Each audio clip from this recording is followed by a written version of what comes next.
को दिल में समाने लगा। सच सच बताती हूँ माना गया, अरे सच सच बताती हूँ माना गया। हाय फलनवा के बेटा, हाय कुशीनगर के बेटा पसाना गया। Thank you so much. और इसके बाद जो गाना वो प्ले कर रहे थे,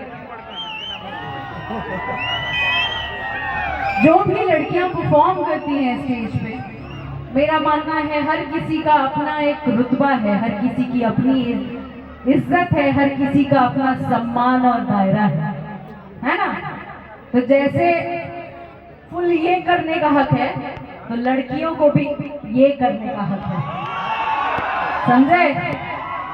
क्योंकि असली पावर तो नारी है, जो हर किसी पे भारी है। आवाज कम क्यों है भाई?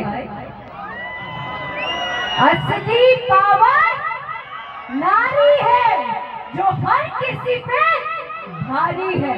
अब लगाइए गाना। जो भी मर्यादा क्रॉस करेगा